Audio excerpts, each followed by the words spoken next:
Okay, so one of the most important things that we learned last time was the concept of cross-section and how you can use that to your advantage in modeling. And basically, I did this kind of cool demonstration on how each object looks when you kind of cut them. And through that demo, you could see how there are some shapes, like for example, the cube here, that this is a very, very simple shape, I would call, because a cross-section is just a rectangle, or yeah, a rectangle like that. And then we moved on to kind of more complicated shapes, like for example, maybe this cake, because this is the cross-section of this cube or box is actually uniform because it stays the same throughout the process, as you can see here. Once we move on to this cylinder, it's like a very short cylinder. You can see how the cross-section changes throughout, and that is that kind of idea is here in the upcoming shapes. Like for example, we have this kind of tube thing, and you can notice how the circle adjusts. If you look at here. So yeah, so that was cross-section. And then when we also talked about some commands.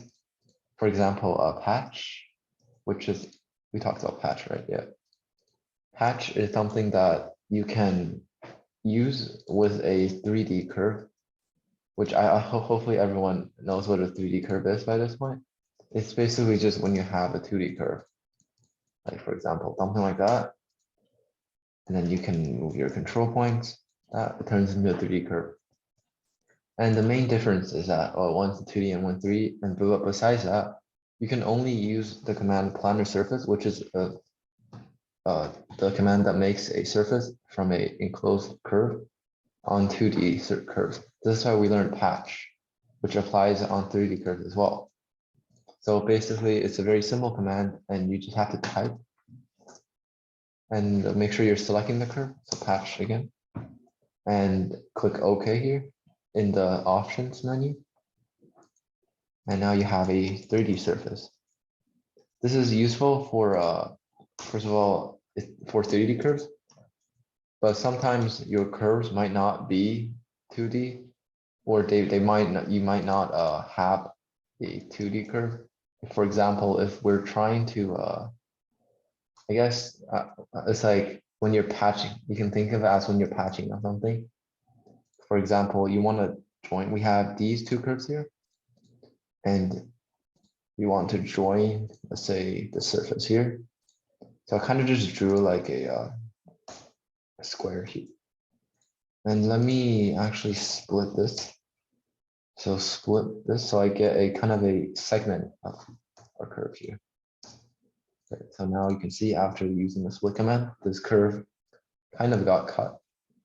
Now we have these, let's just join them to be clear.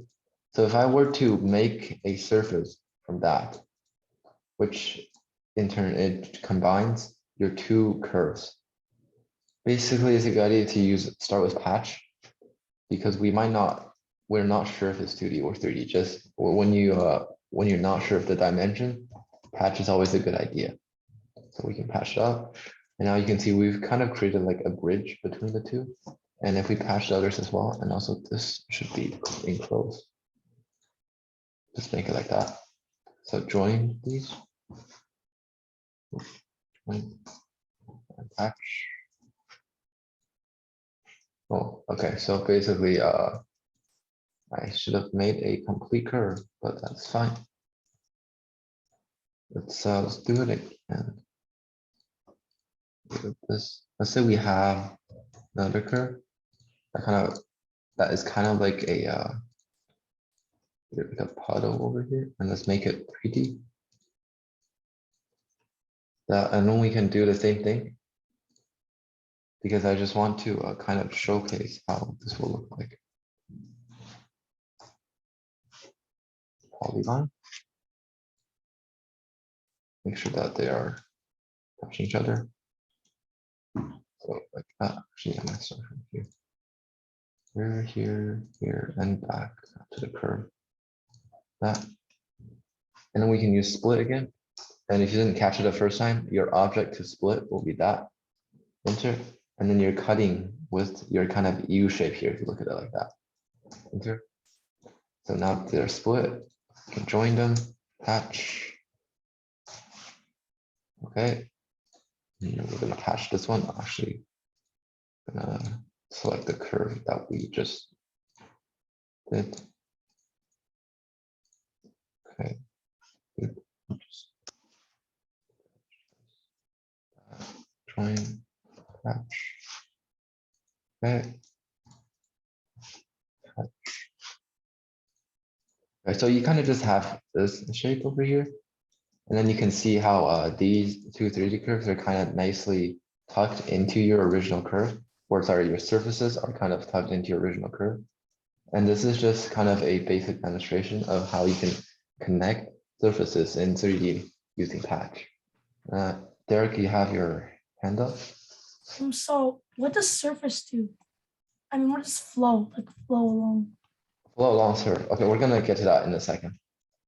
It is kind of the most complicated command that we will learn last time.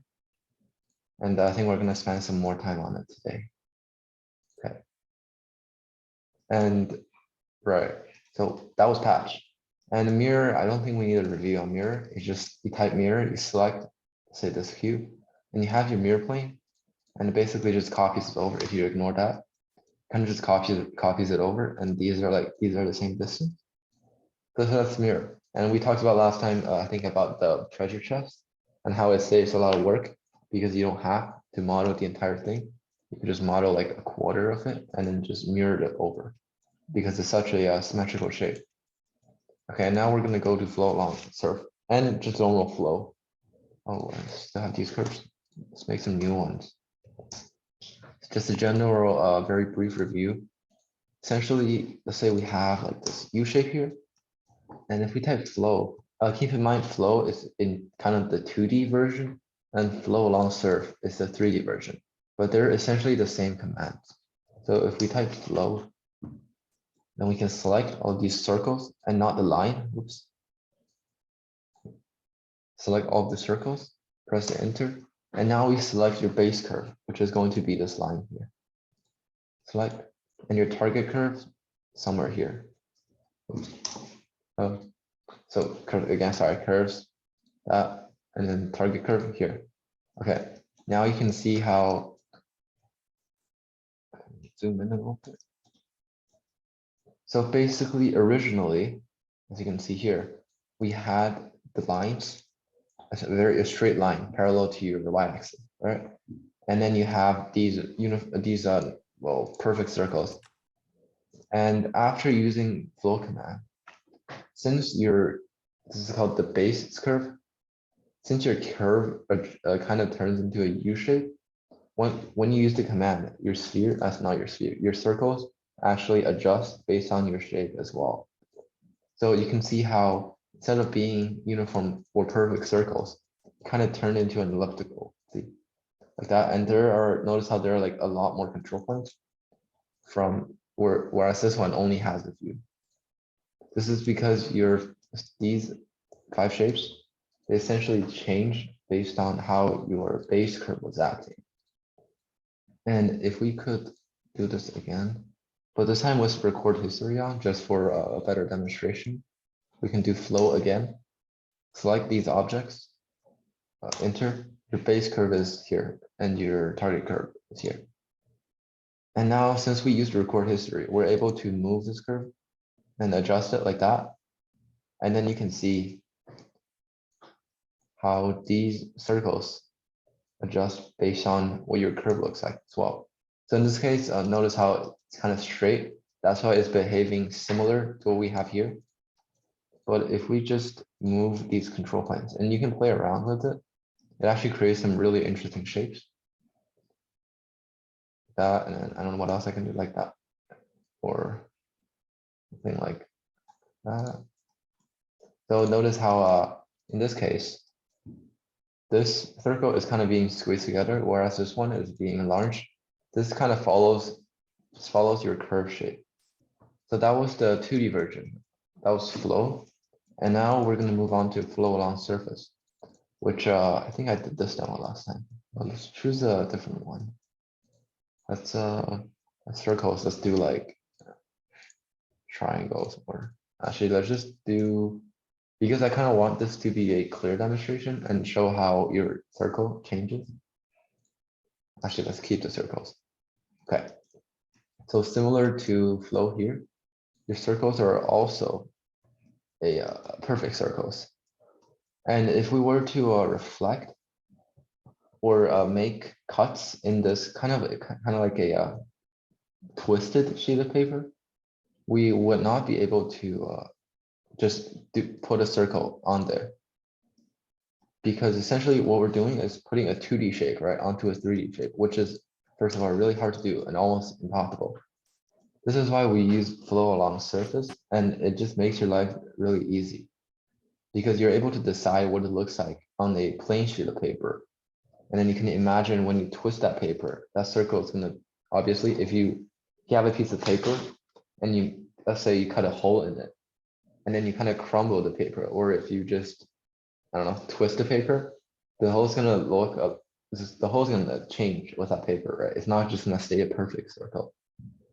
And if we do flow along surface, that's actually what happens. So flow along surface. Your objects to flow are your circles. Oops. So we select the curve, enter your base surface. So your base surface would be this one here. And your target surface will be your kind of twisted sheet of paper here. And now you can see that actually very clearly how this has adjusted. And essentially this is just kind of like, it's perfectly lying on top of the surface. Whereas if you try to make a circle like that, it actually drops down and it doesn't end up on the surface because you have actually no sense of dimension when you're working this. This is why the 2D views exist. So that if you want to draw something on a 2D piece of paper, you can switch to the top view, right? Where you look at everything from the top. So like that, this is the surface or the sheet of paper that we were working on, and this is twisted one. Notice how they all turn 2D, right? So yeah, so now we have these shapes on top of your 3D paper. We can do things with it. We can split it. So objects to split this one using this curve, that. And now that it's split it, I'm gonna delete it. So now you can see it basically cut a hole in it, but it's not a perfect circle. It's actually well, actually it's not a, you can think of it as it's reflected onto the paper, essentially, but it originates from a perfect circle. And then you can do blah, blah, do the rest. So you can cut more holes, or there are other things that you could do. So for example, I think I have, but I'm not sure if because I wanted to show a really cool example of flow along surface. I think a seating render. So this is just a little project that I did. And basically I used flow along surface a lot. It's a pretty big file. Okay, so basically, oh, I don't want perspective. Oh, never mind. That is not the one. No. Okay. Just give me a second. Render. Oh, maybe it's in. Actually, don't worry about it. I'll show you guys maybe next time. And essentially what I did, if you can understand, it's kind of like I had like a bed sheet. So I was making like a couch. And I had the flat kind of, like the cushion on the sofa. I kind of lied the cushion flat on a plain surface. And then I flew, like I used flow along surf to reflect that onto your sofa template, your sofa skeletons. And essentially it followed, the cushion followed the shape of my sofa, and it was basically, it turned, using flow along surf, it turned that flat cushion into a 3D, which was pretty cool. So that was for long surface, and I kind of want to make more examples on this because there are so many ways you can use it.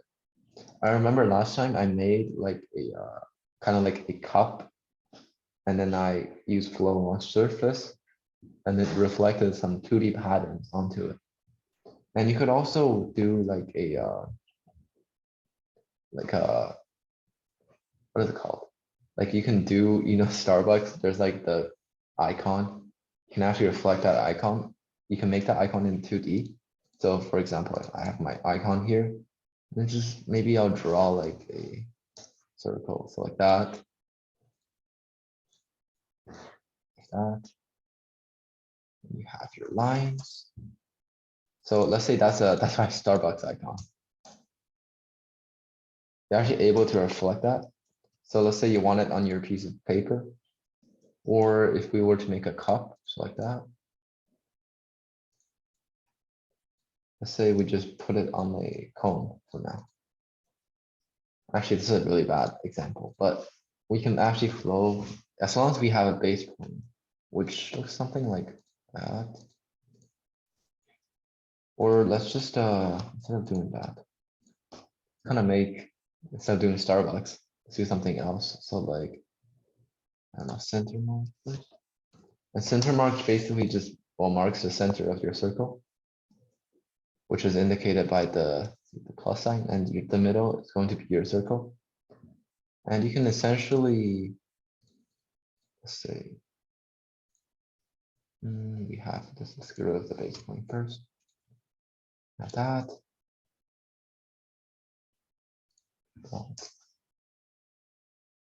Then we have,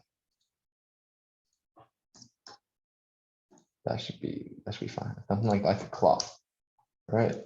And if you want your clock to be reflected onto the cone, basically all you need to do, because if you think about it, it's actually really hard to just make a curved clock onto the surface.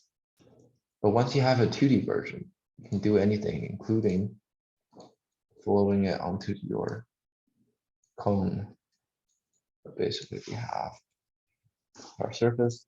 And when you're working with your base surface, always think about space, because if you make, so if this is the highlighted area, if that's your base surface, then your clock or circle thing is going to fill the entire thing all around, which you do not want.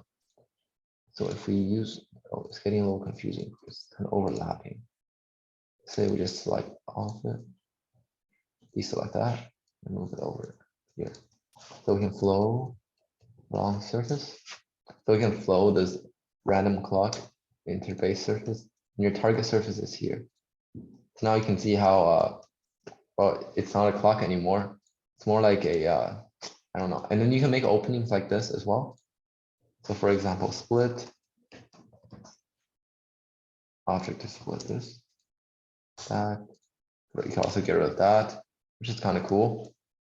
So yeah, a lot of things you can do to create pattern, to kind of generate icons, and also to make openings. So that was full on surface. And the next thing that I wanted to do, which I didn't get to do last time, was talk about rotation commands. So let's make a workspace here. Okay, here. Workspace. Okay, so let's start with a very simple box. Or actually, let's try, let's not. So we have a box, very normal box. And if you want to rotate it, so for example, we have another box that's slightly bigger here. That.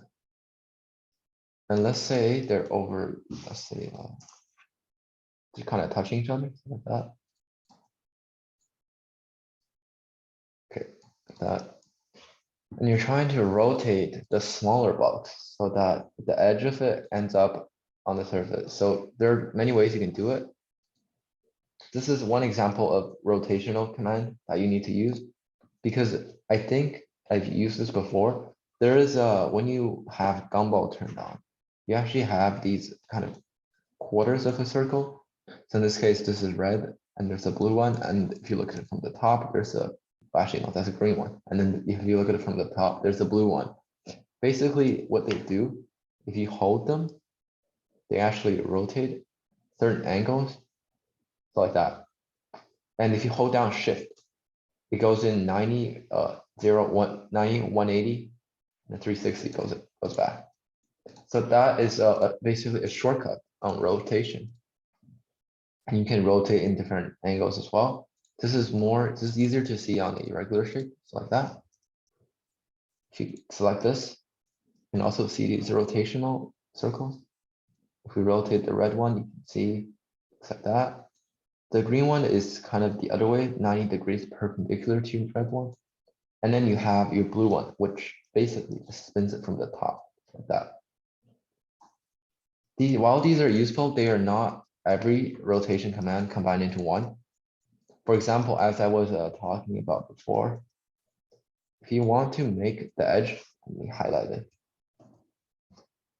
So if you want to make this edge, right, the yellow edge, lie onto your bigger cube here, you're going to need a rotational command and not a rotation shortcut. And basically, just like scale, which is that the command that makes things bigger and smaller.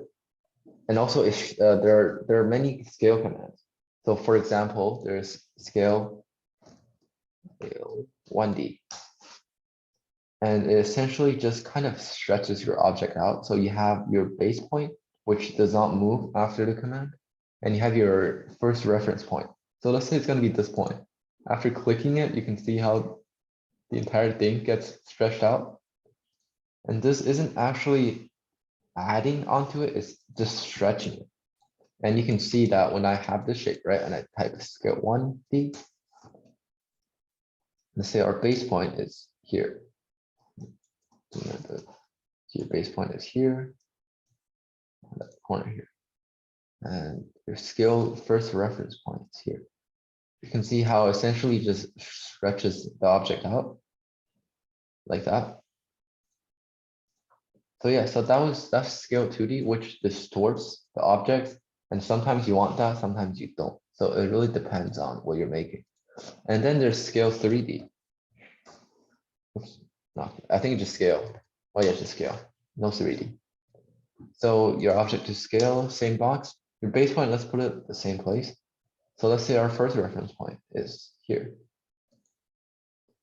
So, and you can notice the immediate difference is that this scale actually scale 3D or normal scale, it keeps the proportions of the shape and essentially makes it larger. And there's also a shortcut for scale, like that.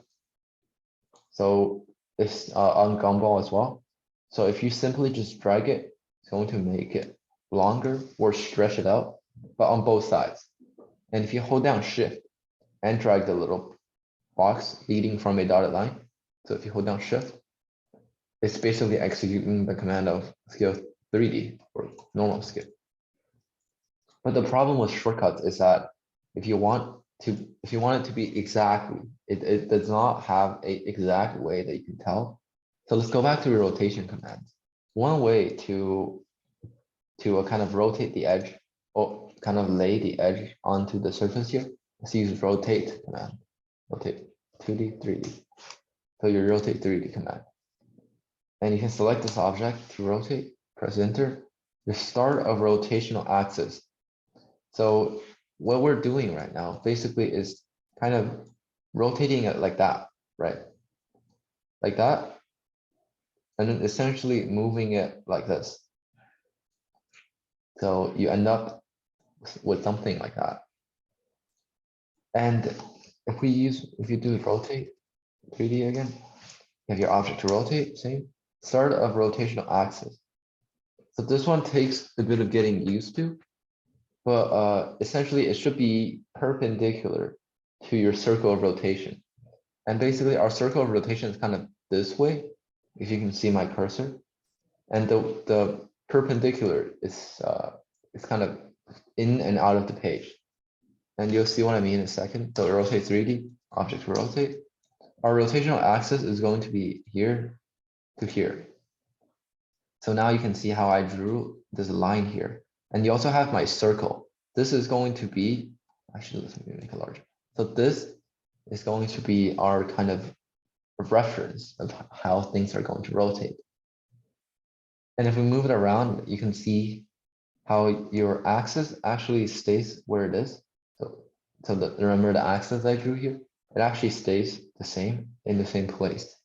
The only thing that changes is the orientation of the shape. Which, oops, oh, okay. So your axis will be this, and you have your circle back again. And basically, all we have to do is click this point, which would be, if you look at the top left, this will be your first reference point. And you can click that reference point, and notice how the shape now adjusts with your cursor, and wherever your cursor goes, the first reference point goes. And then now you can actually, oh, they're not intersect. Okay. Let me just make this clear. Yeah. A little closer. So again, rotate. 3D. Your axis is here to here. I'm doing it on here. We go.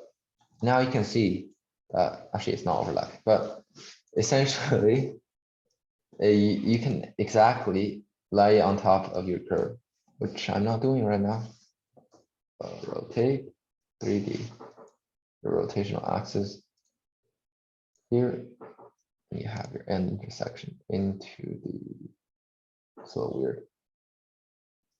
So it's going into the shape. I think that's, yeah, that got that one in. So, okay, so essentially that's how you use the rotate command.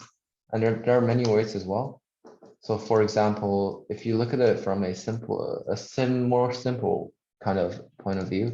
So if we have switch colors.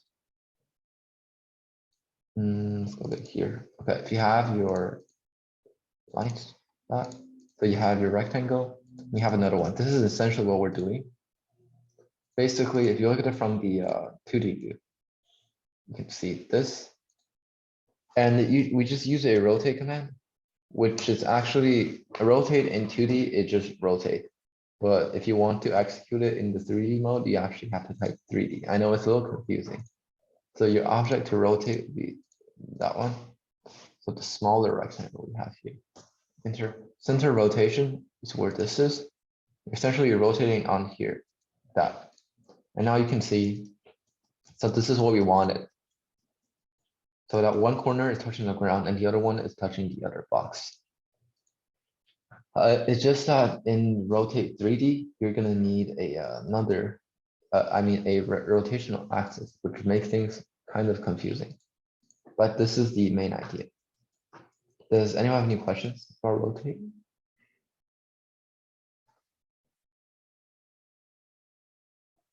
Okay, cool.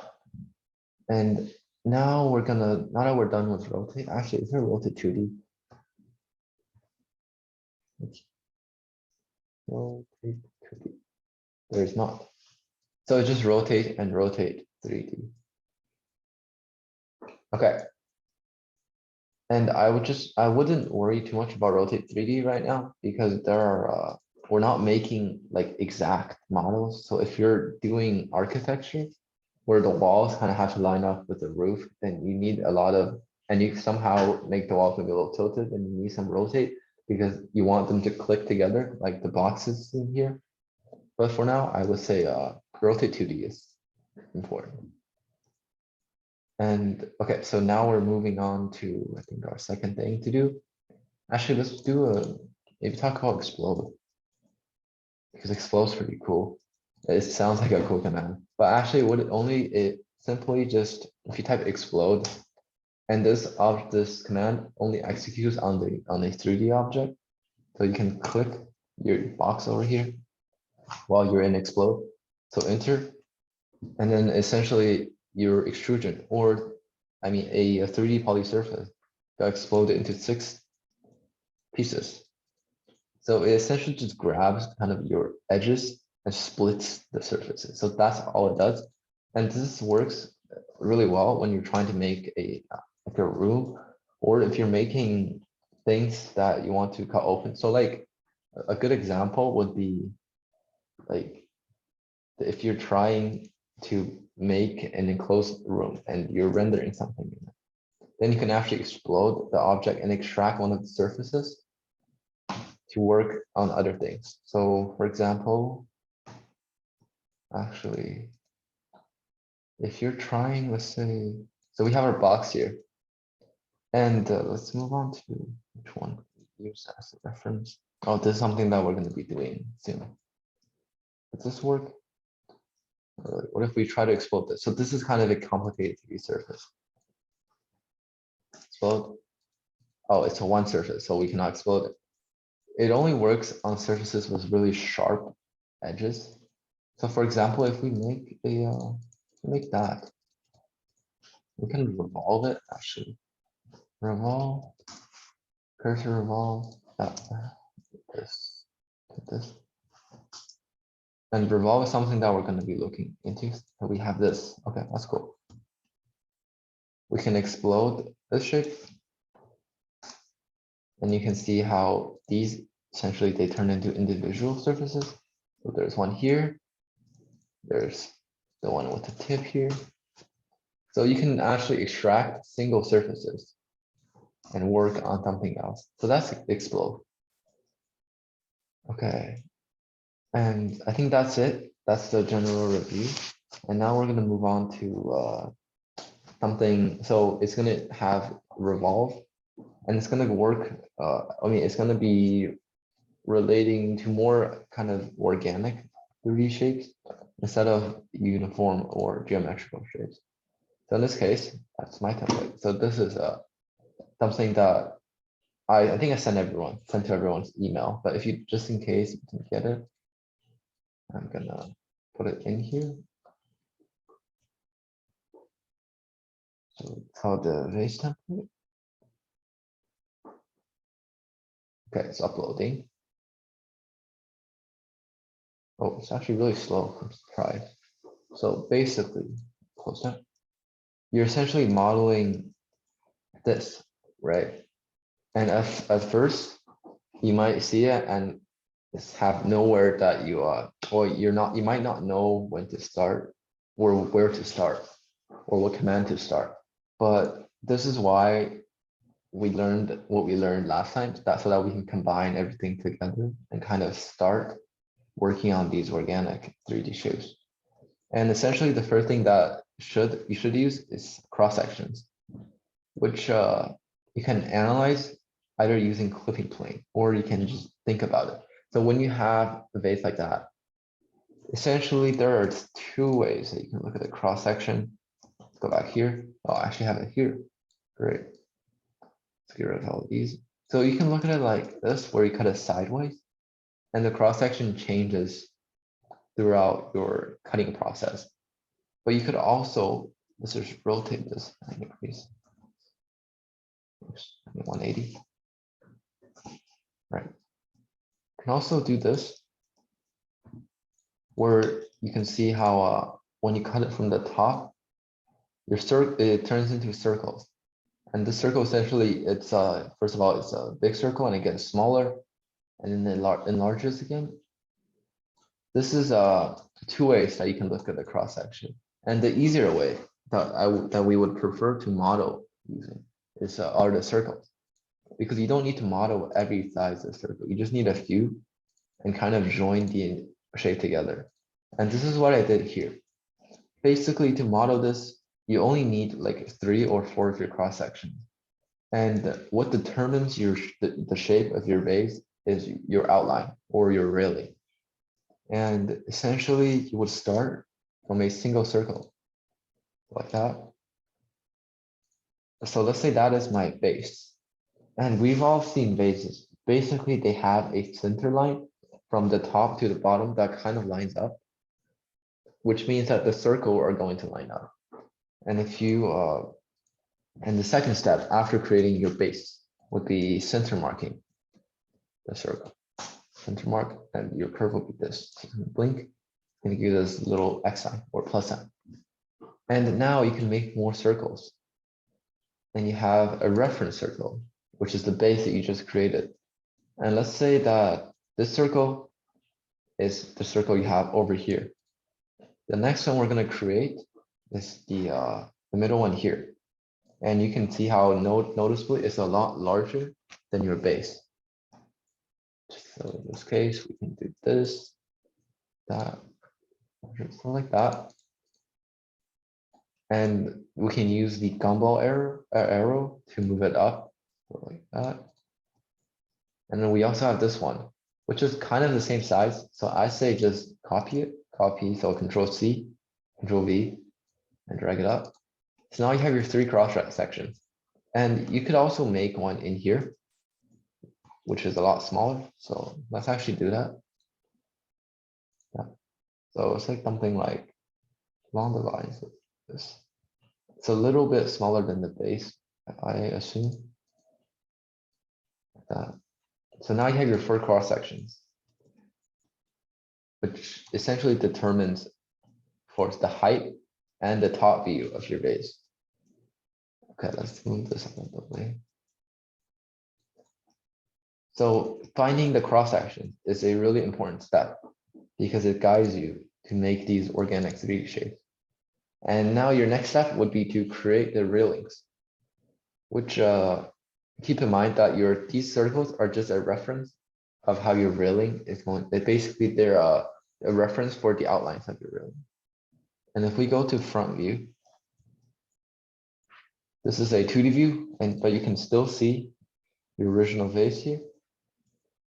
And okay, and you also have your circles. You can notice how your circles, they turn into lines.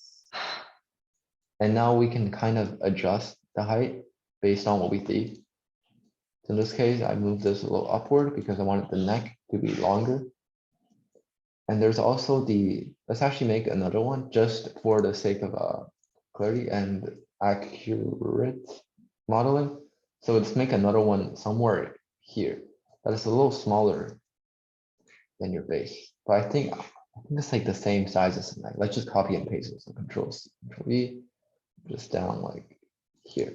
And now if we go back to front view, you can also change it based on that and work in 4 window where this is your front view. And then you can double click into it. And now we can start drawing your railings. You would you wouldn't use curve because when you try to draw, it actually doesn't end up on your cross-section curves at all. We get something like that, which we do not want. That's why we use intercurve. And you should usually always use intercurve. And your startup curve, so here, and you just try to match the outlines present in here. And it's not going to be 100% exact, but you're just tracing to the best of your abilities. And then I think here, it's actually make this like perpendicular to your point here. Actually, something like along the lines of this, straight down to here.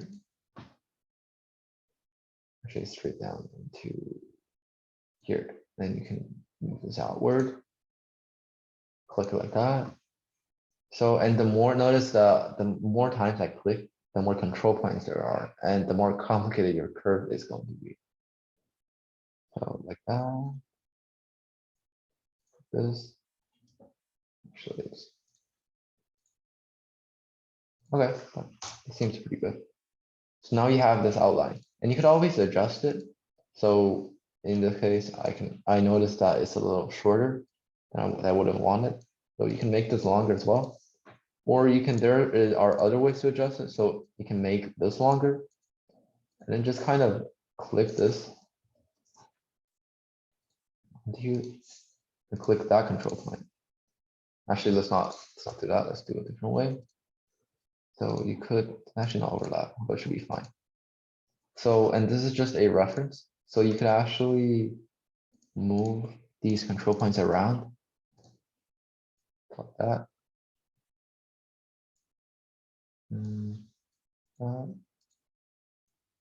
This into that. So I've essentially just stretched the shape. And the only thing you need are the outlines. which is already here. So this one here, and you're just free, you can feel free to adjust it. And now when we go to perspective mode, we can see, oh, that's the little center mark that we can get rid of. So you can see these cross sections. Actually, let's get back. You have these cross sections, or let's go to the original shape. Okay, go back to this. So you have these cross sections, and I just realized I wasn't in planar mode, so that is very sad. Basically, when you draw, okay, that's my bad. When you draw in 2D mode onto a 3D surface or subject, you need to have, so next to your gumball, you need to have this command called planar on, so that it draws into it. And I'll keep the curve so you can see the difference. So let's say this curve is over here. So, and then you can notice how it's actually, it looks like that. Yeah. So it's not actually a 2D curve, but I think we can still work with it. I don't think it stops us from doing anything. And now we can, let's say we center mark so that it lines up. And we can use the command revolve. You would select this curve to revolve, enter, and then select your revolve axis, which should be the center, the dead center of your object. So start angle is 0, press enter to accept. Revolution angle is 360. So it still worked. But I just feel like it's a lot better. So to see the, actually, why did the curve end up like that? No, it's okay. So this is something you would get, but notice how it's not exact. That's because the 3D things kind of mess it up. That's why I'm going to draw a new one. Make sure that you have planar on. We're going to switch to front. Draw a new curve. So our curve is here.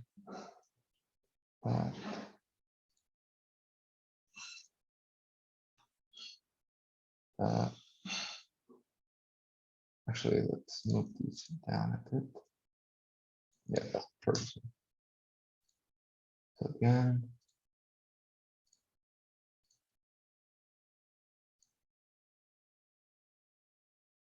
have your curves like that. Should be good. So you have a very smooth curve here. But let's make it, for the sake of profession, so try to make it as straight as we can. So the neck is like that. Yeah, that should be fine. So now you have this shape here. We go to perspective mode. You can see immediately see how the difference, because this essentially, this is a 2D curve, whereas this one is a 3D curve. And basically, if you look at it from the top, your where is it? This kind of looks like that. It's kind of tangled. Whereas the one I just made is actually a straight line like that. And now it's much easier to work with because you know exactly where your points are. Now we can use revolve. Select curve to revolve. So that will be your curve, the one or the railing that we made. And now you can type enter. Start of revolve axis is the center mark to the other center mark, because that's the center of your base. Now you have this, and you can see how the shape just gets revolved around your center. And if we drag it like that, so if we start from like here, you can essentially see how the way the base is being formed. Like that. Oops. Okay, you can see something like that. Or there are other ways. So you can type in the values, which is more exact. So like that. Start angle is 0 degrees. And so I type 0 and press enter, and your end angle is 360. 360. Enter. And it has been made into a closed, I mean, not a closed, but it kind of just revolves your curve around the certain axis and has made this surface here. So that's how you can make a vase very easily.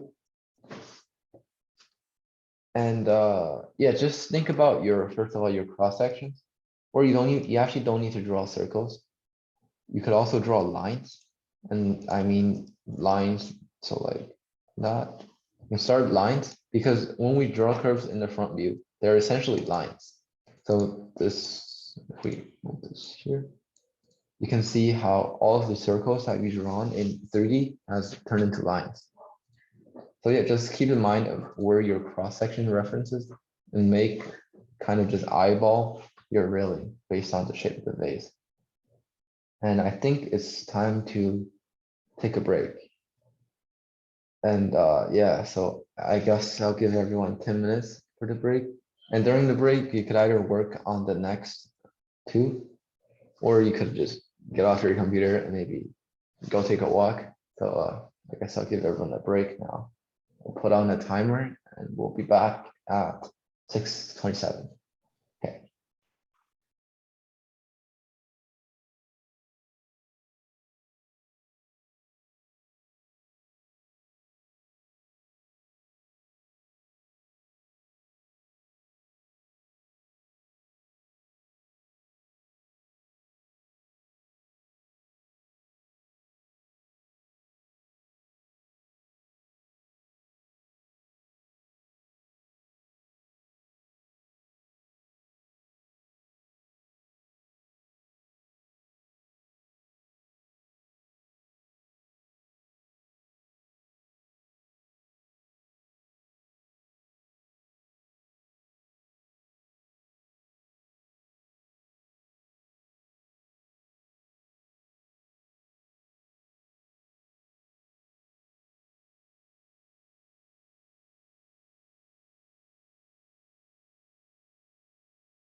Okay, so that was our 10-minute break. And I'll just wait for everyone to get back.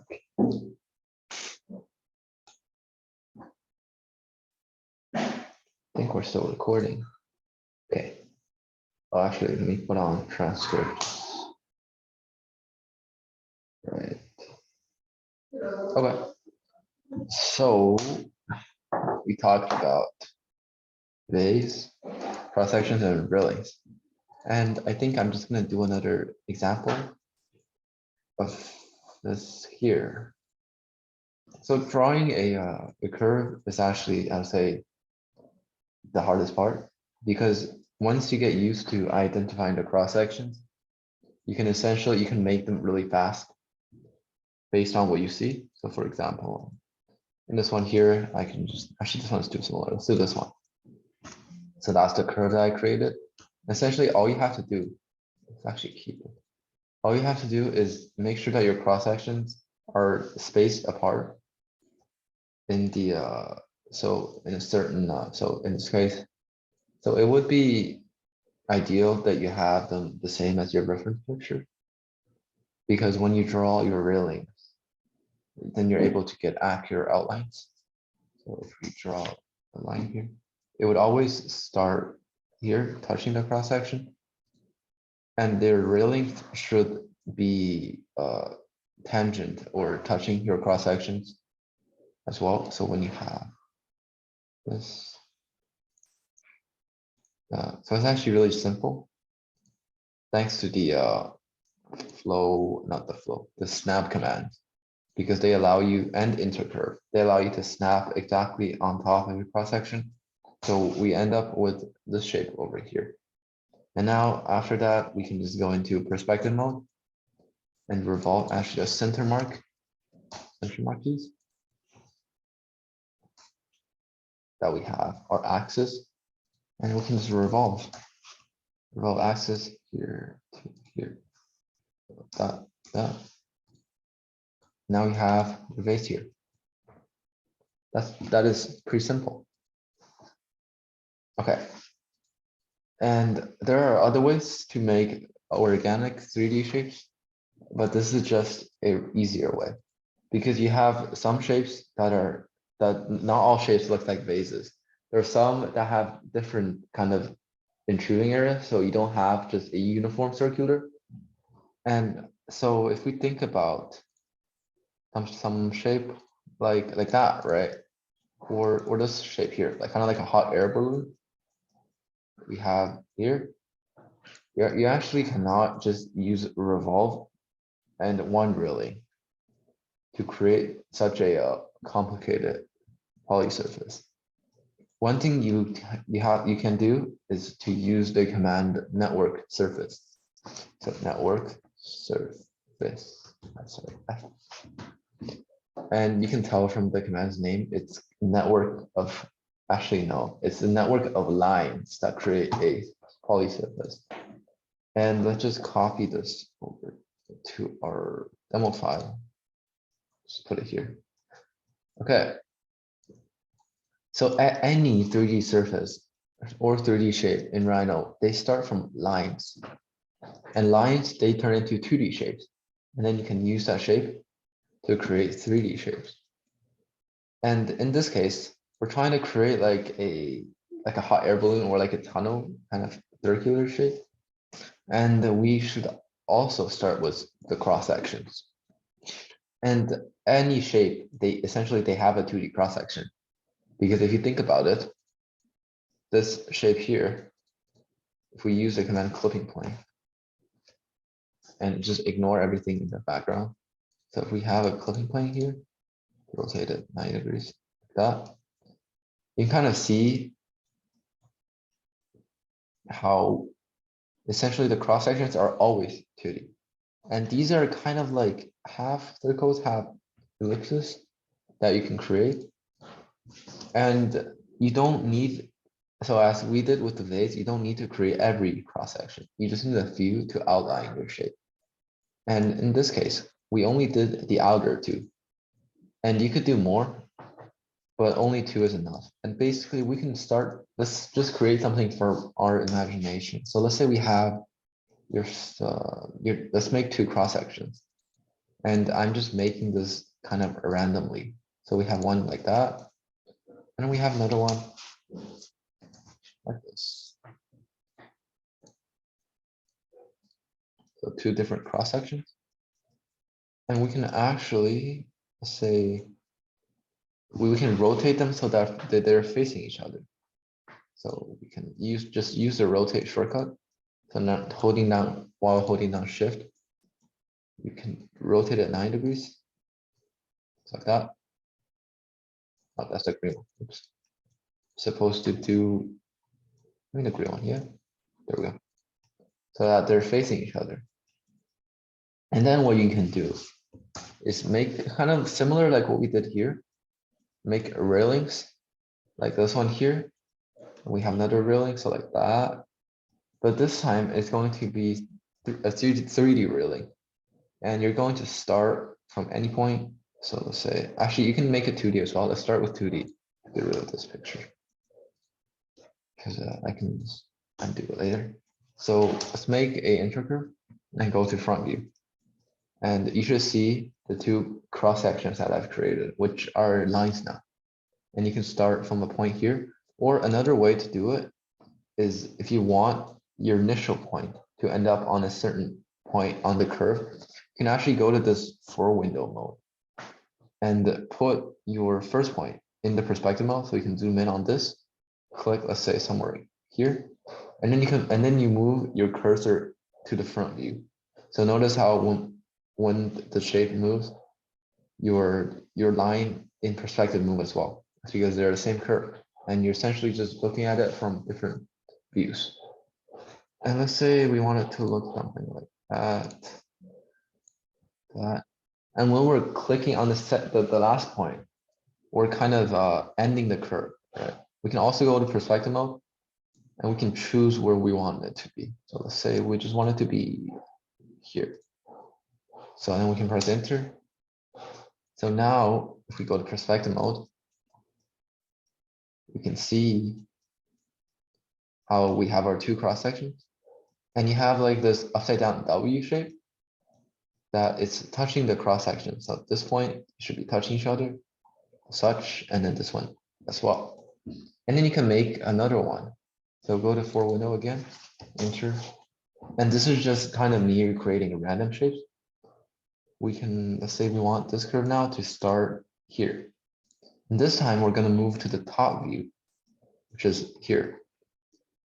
And you can see how my cursor is moving. The line in all 4 windows are kind of moving as well. And that's why we want it to kind of go inward, so like that. Have an extrusion there.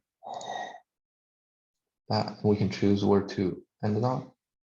So we can move it like here. Would be pretty cool. Okay. And now you have your 2 cross sections highlighted in yellow, and you have these railings, which are very important because they essentially determine the shape of your 3D poly surface. And let's just make one more because why not?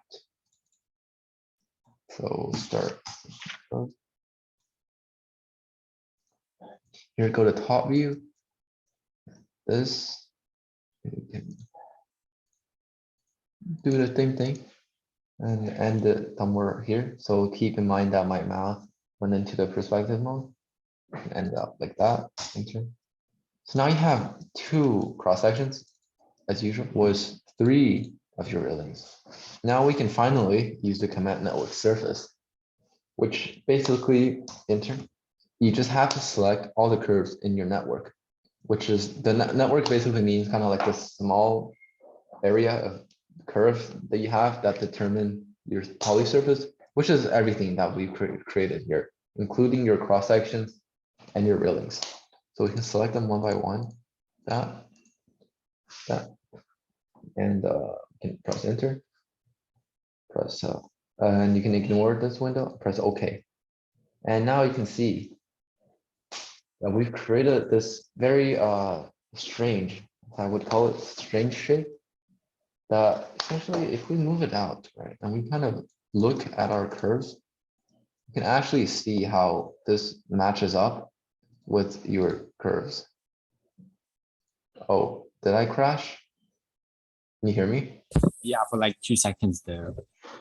Oh, is it back now? Yeah, it's back.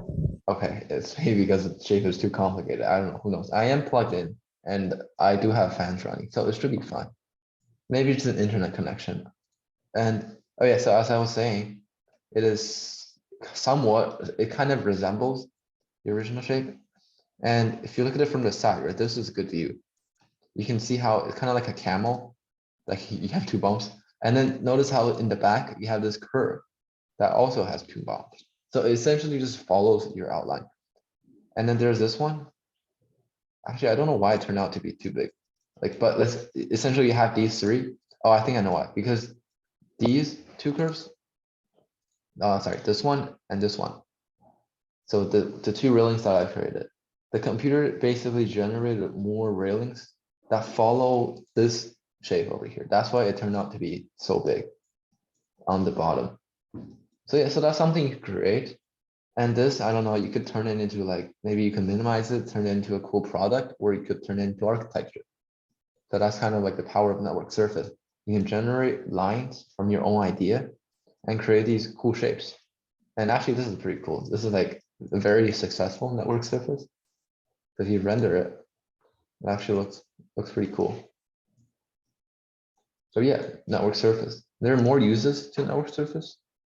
And one includes this. There are others that you could either work on simple, like, oh, Derek, you have a question? Yeah, so how do you flip? Do you know how to flip an object? Flip an object. So you can just rotate, which is what we talked about here. Let's just use this as an example because I'm really interested in this shape. You can, by flipping it, do you mean like turning it 180 degrees? No, like making it like making the right hand, like pretend the right hand, like the back side of the right hand and the front side of the right hand look the same. So if you were to flip the right hand, then it would look like the left. Like pretend you had like a sketch of a right hand, right? And like if you flipped it, it would be your left. Oh, you mean to mirror? Yeah. Oh, that's simple. So like you have, let's not use this, it's too complicated. Let's use like a let's loft a prism into, okay, so let's have this, that, and we have, say, random point, right? So this is just an example shape I'm making. You can loft this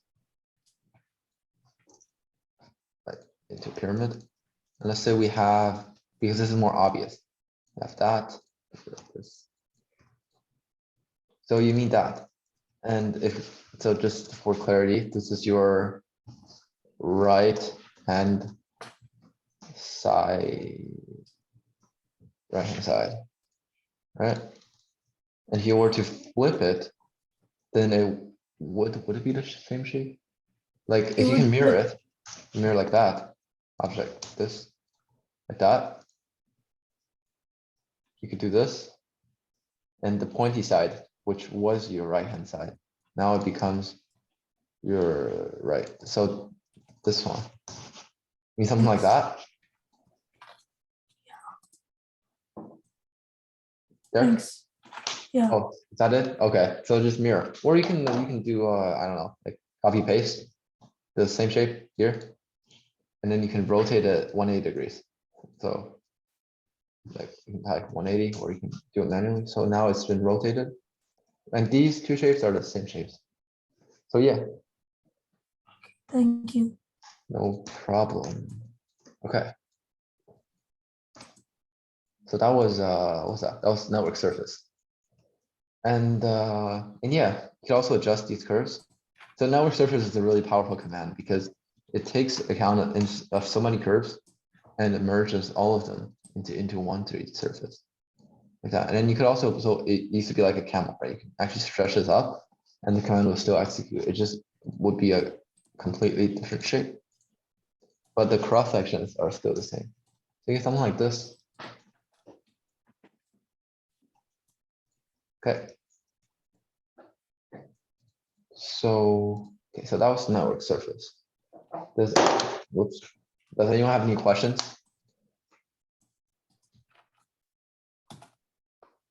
Okay, no questions. Great. Now we're gonna move on to actually, what do we have planned? Well, cross sections. So, oh, maybe we should work on the teapot, which is actually that's not. It doesn't really help because I kind of want to move on to paneling tools, and then we can do rendering. Okay.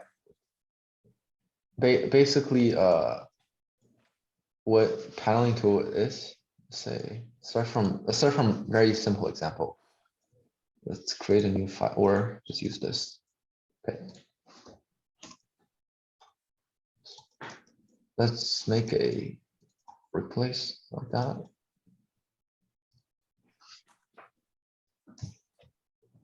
Okay.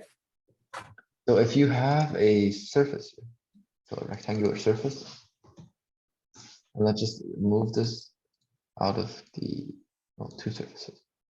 Move this out of the plane here. Get rid of this curve. Okay, so if we have a surface here, for paneling tools, it's actually much easier if I just kind of execute the command. So for example, I can move this thing down here and move my subtitles here. Okay, cool. So essentially, hopefully, this is not too complicated. How do I put this in the, okay. So you're making a kind of like a grid. And hopefully you've all seen like grid paper. They're just essentially, they're making little tiny rectangles or squares. They're actually squares. You're cutting squares on your shape, which is kind of like pixels that you see here. So there's one and there's two, but not really. And this, for paneling tools, you actually have to search it up and search it up on Google. And you can download paneling tools for Rhino. There's this website called Food for Rhino. I think so. Yeah, Food for Rhino. Let me just put it in here in the Zoom chat. Where did I think? Okay, download paneling. So that's kind of like your mini homework, I guess, for this week. Tool for yeah, so that's download paneling tools on tools for Rhino. And once you downloaded it, you should see paneling tools here. It shouldn't feel different from other commands, which is kind of neat. And then, okay, so to start paneling tools, you need a surface that, and this is a very simple surface that I've created. So click paneling tools, go to panel from grid. And today you can see how there's 2D and 3D. For today, we're just gonna stick to 2D because I don't want to confuse everyone. We go to create paneling grid, which is the first option that you see over here. And you're exposed to all of these commands, in which we will scroll down to this command called surface domain number. And this takes some time getting used to find this. But once you get used to it, you can just click surface domain number, right? Select your surface to divide by number. So that would be your surface, enter. And now you can see how you have these dots on your rectangle. And we can change, and these are called UV, actually UV grid. And you can change the number of spans or the number of dots that are on your on each of your axes. So in this case, there's 11 and there's 5. We can change it to 5 and 5. And you can notice that these change into squares. You could also do like a 1:2 ratio, like a 10 and 5. And these change into rectangles. But what do they do? So let's start with actually let's start with 5 and 5. It's easier to understand. So if we press enter to accept the 5 and 5 paneling grid, enter, you can see that the system created all these dots that are grouped into one. and essentially they overlap on your surface. They just lie on your surface, and they create this grid similar to your grid paper.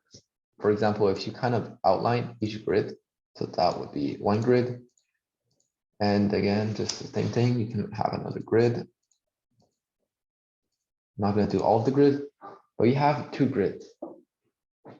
When you have a, let's say, so you might say like, cool, that's a grid, but what does it actually do? You can actually panel things from the grid, which means, let me just do a quick showcase and then you'll probably understand. So we have a rectangle, I mean, a triangle here.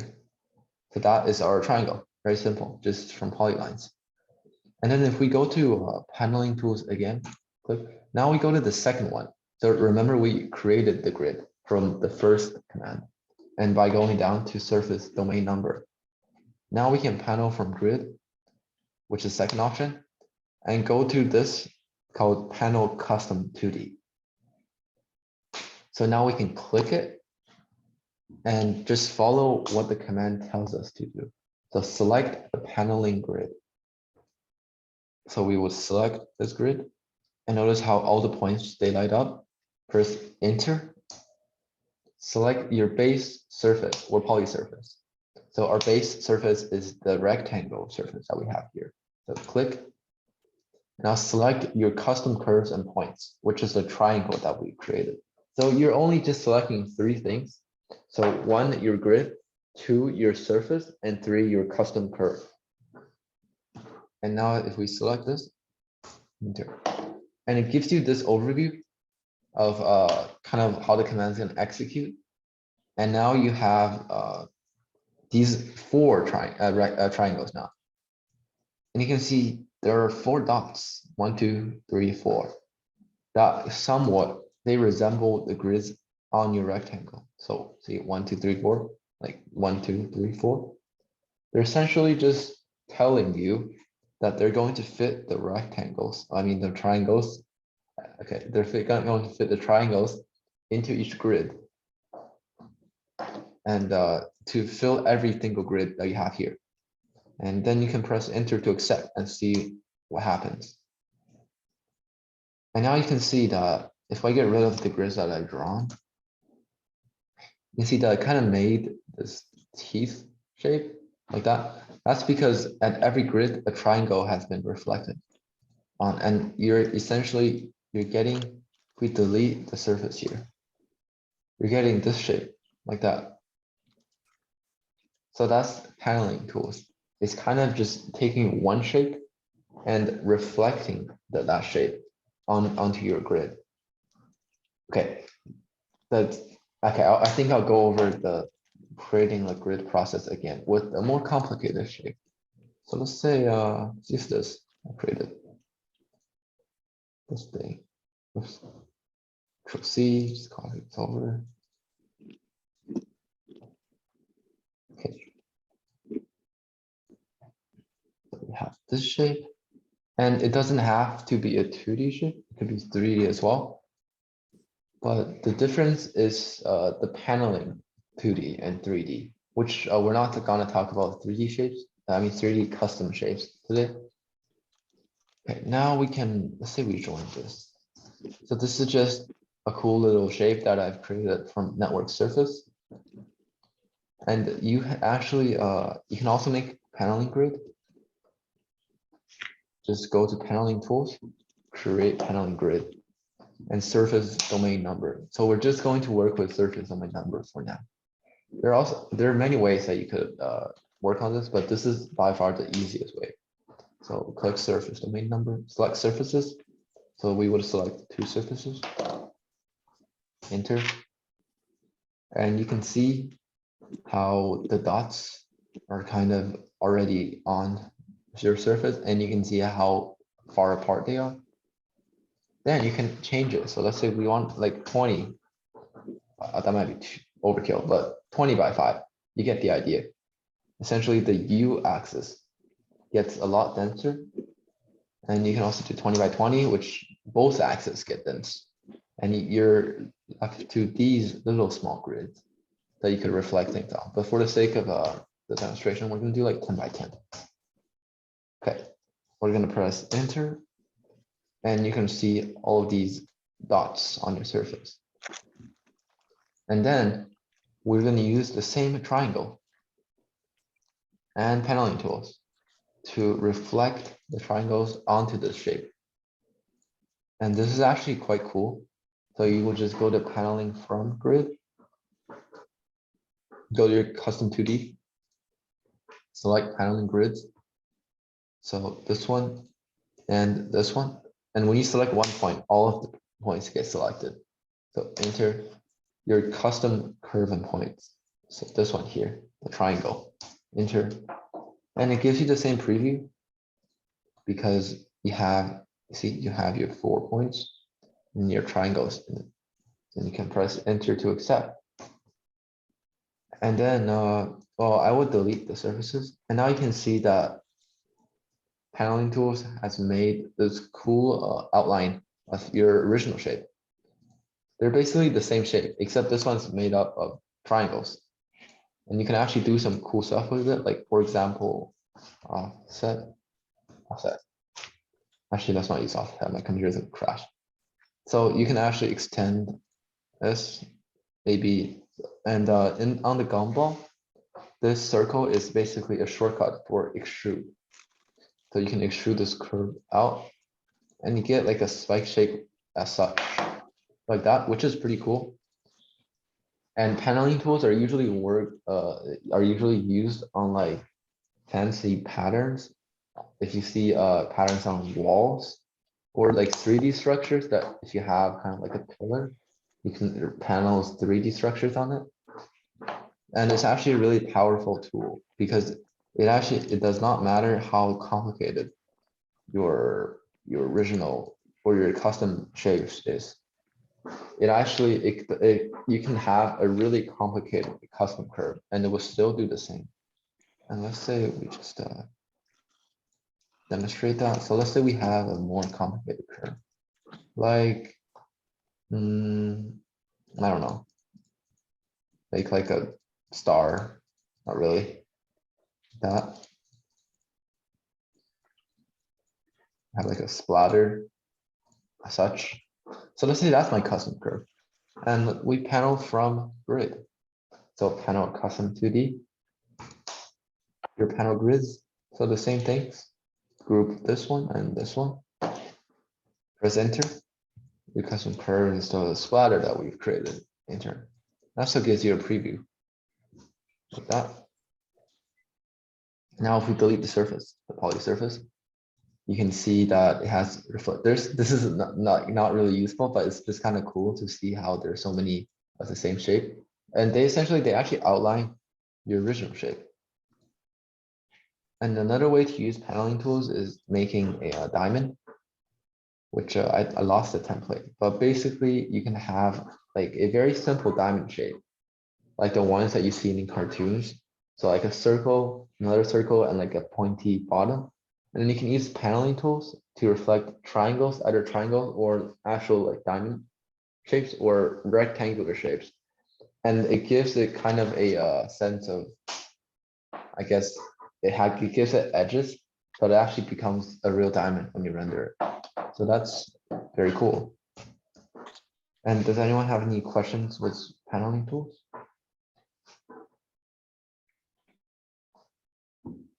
Okay. So for next time, we're going to catch up to, continue what we've done on paneling tools and also expanding it into 3D paneling tools. And okay, so there's one thing that I want to mention for next week. We're going to have our class as usual. And it might be our last class, but I'm still hoping to like have classes and we'll figure that out maybe before next meeting. And so one thing that I wanted to say is we have for next week, we actually, after class, which is 7, at 7:30, we actually have a lecture where many college students, graduates or maybe seniors of high schools who applied to art or design schools, they have like this lecture with me. So if you could maybe stay to listen to the lecture, there will be more people. and coming, and then if you would, so at 7:30 PST, I'm gonna write that down. And you're welcome to come and listen. So 7:30 PST. So it's called exploring art and design lecture. So yeah, you're welcome to come and join. It'll be after a class. And yeah, so that's everything I wanted to talk about for today. And anyone have any questions? Okay. Oh, okay, I heard someone speak, but I'm not sure. Well, okay, no one has any questions. Okay, great. So I think that is it for today. I'm going to see you guys next week. And next week, we're going to talk about paneling tools. And also, we're going to kind of talk about the upcoming lecture and the plans for our future. So yeah, thanks everyone for coming. I'm going to stop recording.